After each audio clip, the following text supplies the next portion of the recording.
স্বাগতম জানাচ্ছি সর্বশেষ আপডেট বাংলা সংবাদে। শুরুতেই জানিয়ে দেব, আওয়ামী লীগের মাস্টার প্ল্যান ফাঁস। 12ই ফেব্রুয়ারি নির্বাচনকে বানচাল করতে রাজপথে মরণ কামড় দিচ্ছে আওয়ামী লীগ। বিস্তারিত থাকছে প্রতিবেদনে। এদিকে গণতন্ত্র নয় লুটতন্ত্র, বিএনপির তারেক রহমানকে নিয়ে যুক্তরাষ্ট্রের ভয়ঙ্কর অভিযোগ। বিস্তারিত থাকছে প্রতিবেদনে। আরও জানিয়ে দেব, দলীয় টিকিট না পেয়ে নওগাঁয় স্বতন্ত্র প্রার্থী হলেন বিএনপির 6 নেতা। বিস্তারিত থাকছে প্রতিবেদনে। এদিকে মাদারীপুরে মহাসড়ক আটকে 3 ঘণ্টা ধরে সংঘর্ষ, অর্ধশত ককটেল বিস্ফোরণ। বিস্তারিত থাকছে প্রতিবেদনে। আরও জানিয়ে দেব, খালেদা জিয়ার জানাজায় নারীদের জন্য বিশেষ ব্যবস্থা করছে সরকার। বিস্তারিত থাকছে প্রতিবেদনে। এবং সর্বশেষ জানিয়ে দেব, রুমিন ফারহানা সহ আরও যাদের বহিষ্কার করল বিএনপি। বিস্তারিত থাকছে প্রতিবেদনে। এতক্ষণ শুনছিলেন সংবাদ শিরোনাম, এবারে বিস্তারিত। দিল্লিতে অবস্থানরত আওয়ামী লীগের প্রভাবশালী সাবেক মন্ত্রী ও সংসদ সদস্যদের নিয়ে এক জরুরি ও গোপন বৈঠকে বসেছিলেন দলীয় সভানেত্রী শেখ হাসিনা। 5 আগস্টের পর এই প্রথম বড় পরিসরের নেতাদের সাথে সরাসরি কৌশল নির্ধারণ করলেন তিনি। বৈঠকের মূল এজেন্ডা ছিল একটাই, 12ই ফেব্রুয়ারির তথাকথিত প্রশাসনের নির্বাচন বন্ধ করা। শেখ হাসিনা নেতাদের স্পষ্ট বার্তা দিয়েছেন, আওয়ামী লীগকে বাইরে রেখে বাংলাদেশে কোনো নির্বাচন হয়ে দেওয়া হবে না।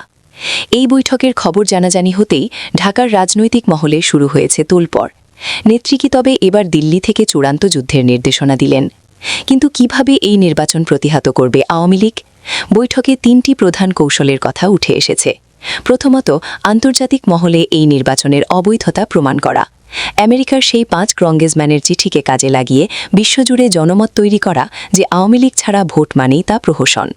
দ্বিতীয়ত, মাঠ পর্যায়ের নেতাকর্মীদের সক্রিয় করা। ইতিমধ্যেই যুবলীগ ও ছাত্রলীগের জটিকা মিছিল তারই অংশ। নেত্রীর নির্দেশ, ভোটের দিন যেন কোনো ভোটার কেন্দ্রে না যায় সেই পরিবেশ তৈরি করা। আর তৃতীয়ত, আইনি লড়াই। নির্বাচন কমিশনের একতরফা সিদ্ধান্তের বিরুদ্ধে আন্তর্জাতিক আদালতে যাওয়ার হুঁশিয়ারি দিয়েছেন তিনি। শেখ হাসিনা নেতাদের বলেছেন, জনগণ আমাদের সাথে আছে। 5 কোটি ভোটারের শক্তি নিয়ে আমরা এই প্রহসন রুখে দেবই। লড়াই যে এখন মরণকাম পর্যায়ে তা দিল্লির বৈঠকে পরিষ্কার হয়ে গেছে। দিল্লির এই বৈঠকটির সিদ্ধান্ত বাস্তবায়িত হলে 12ই ফেব্রুয়ারি নির্বাচন আয়োজনে বড় দলের সংকটে পড়বে সরকার। একদিকে রাজপথে আওয়ামী লীগের নেতাকর্মীর সড়ক ও উপস্থিতি, অন্যদিকে আন্তর্জাতিক মহলে গ্রহণযোগ্যতার অভাব। শেখ হাসিনার এই গোপন ছক্কি তবে বেচতে দেবে বিএনপির জয়ের স্বপ্ন। লড়াই এখন আর ঢাকা বনাম দিল্লি নয়, লড়াই এখন অস্তিত্বের। শেখ হাসিনার এই চূড়ান্ত নির্দেশ কি পারবে বাংলাদেশের রাজনীতির মোড়? এদিকে গণতন্ত্র নয় লুটতন্ত্র, বিএনপির তারেক রহমানকে নিয়ে যুক্তরাষ্ট্রের ভয়ঙ্কর অভিযোগ। একটি ফাঁস হওয়া মার্কিন কূটনৈতিক কেবল বাংলাদেশের রাজনীতিকে আর কোনো রাগঢাক ছাড়াই অভিযুক্ত করেছে। যুক্তরাষ্ট্রের তৎকালীন রাষ্ট্রদূত জেমস এফ মরিয়াটি স্বাক্ষরিত এই নথিতে তারেক রহমানকে কেবল একজন দুর্নীতিবাজ রাজনীতিক নয়, বরং রাষ্ট্রীয় লুটপাটের কেন্দ্রীয় চরিত্র হিসেবে চিহ্নিত করা হয়েছে। ভাষা অস্পষ্ট নয়, তারেক রহমানকে যুক্তরাষ্ট্রের জাতীয় স্বার্থের জন্য হুমকি বলা হয়েছে। কেবলটিতে যে চিত্র উঠে এসেছে তা একটি সম্পূর্ণ মাফিয়া স্টাইল শাসন ব্যবস্থার প্রতিচ্ছবি। সরকারি নিয়োগ, ঠিকাদারি, ব্যবসায়িক অনুমোদন সবকিছুই চলত তারেকের রেট অনুযায়ী। ক্ষমতার ছায়ায় দাঁড়িয়ে চাঁদাবাজি, ঘুষ আর ভয় দেখানো ছিল নিয়মিত কার্যক্রম। এই কারণেই কেবলটিতে তাকে বাংলাদেশের ক্লেপ্টোক্র্যাটিক রাজনীতির প্রতীক বলা হয়েছে। দুর্নীতি দমন কমিশনের তদন্ত অনুযায়ী তারেক রহমান শত শত মিলিয়ন ডলারের অবৈধ সম্পত্তির মালিক। সিমেন্স থেকে শুরু করে চীনা হারবিন কোম্পানি, বহুজাতিক প্রতিষ্ঠানগুলো পর্যন্ত তার দুর্নীতির শিকার হয়েছে। শুধু অর্থ লুট নয়, তিনি বিচার ব্যবস্থাকেও কিনে নেওয়ার চেষ্টা করেছেন। একটি খুন মামলা ধামাচাপা দিতে 21 কোটি টাকা ঘুষ নেওয়ার অভিযোগ বাংলাদেশের বিচার ব্যবস্থার কফিনে শেষ পেরেকের মতো। সবচেয়ে ভয়াবহ অধ্যায়টি হল জিয়া অরফানেজ ট্রাস্ট। এতিম শিশুদের নামে গঠিত একটি তহবিল থেকে কোটি টাকা আত্মসাৎ। আরও জানিয়ে দেব, দলীয় টিকিট না পেয়ে নওগাঁয় স্বতন্ত্র প্রার্থী হলেন বিএনপির 6 নেতা। আসন্ন জাতীয় সংসদ নির্বাচনে দলীয় মনোনয়ন বঞ্চিত হয়ে নওগাঁয় স্বতন্ত্র প্রার্থী হিসেবে মনোনয়ন জমা দিয়েছেন বিএনপির 6 জন নেতা। কোনো কোনো আসনেই দলীয় প্রার্থীর বাইরে একাধিক নেতা স্বতন্ত্র প্রার্থী হয়েছেন। শেষ পর্যন্ত তারা নির্বাচনে থাকলে ভোটে প্রভাব পড়তে পারে বলে আশঙ্কা করছেন নেতাকর্মীরা। তবে একাংশের দাবি, মনোনয়ন জমা দিলেও শেষ পর্যন্ত অনেকেই প্রার্থিতা প্রত্যাহার করে নেবেন। নওগাঁয় 11টি উপজেলা নিয়ে মোট 6টি সংসদীয় আসন আছে। এর মধ্যে নওগাঁ ২ ও নওগাঁ ৪ আসন ছাড়া বাকি ৪টিতেই দলীয় প্রার্থীর বিপরীতে স্বতন্ত্র হিসেবে মনোনয়ন জমা দিয়েছেন ৬ জন নেতা। প্রার্থী হওয়া ৬ নেতার দাবি, কর্মী সমর্থকদের চাপে তারা প্রার্থী হয়েছেন। নওগাঁর ৬টি আসনেই প্রার্থী দিয়েছে বিএনপি। প্রার্থী ঘোষণার পর ৬টি আসনের মধ্যে ৫টিতেই প্রার্থী পরিবর্তনের দাবিতে আন্দোলন করেছে মনোনয়ন বঞ্চিত নেতাদের কর্মী সমর্থকেরা। এরপরও মনোনয়ন না পাওয়া নেতারা থেমে যাননি। মনোনয়ন বঞ্চিত ৯ জন নেতা মনোনয়ন সংগ্রহ করেছিলেন। তাদের মধ্যে ৬ জন মনোনয়ন জমা। এদিকে মাদারীপুরে মহাসড়ক আটকে ৩ ঘণ্টা ধরে সংঘর্ষ, অর্ধশত ককটেল বিস্ফোরণ। মাদারীপুরে আধিপত্য বিস্তারকে কেন্দ্র করে মহাসড়ক আটকে দুই পক্ষের লোকজন সংঘর্ষে জড়িয়েছেন। মঙ্গলবার বেলা ৩টে থেকে সন্ধ্যা ৬টা পর্যন্ত সদর উপজেলার মস্তফাপুর গোলচত্বরে বিরতিহীনভাবে এ সংঘর্ষ চলে।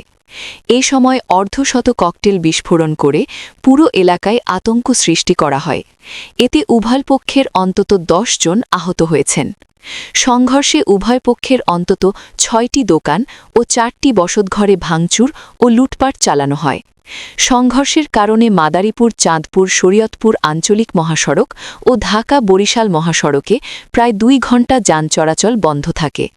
এতে তীব্র যানজট তৈরি হয়ে ভোগান্তিতে পড়েন সাধারণ যাত্রী ও যানচালকেরা।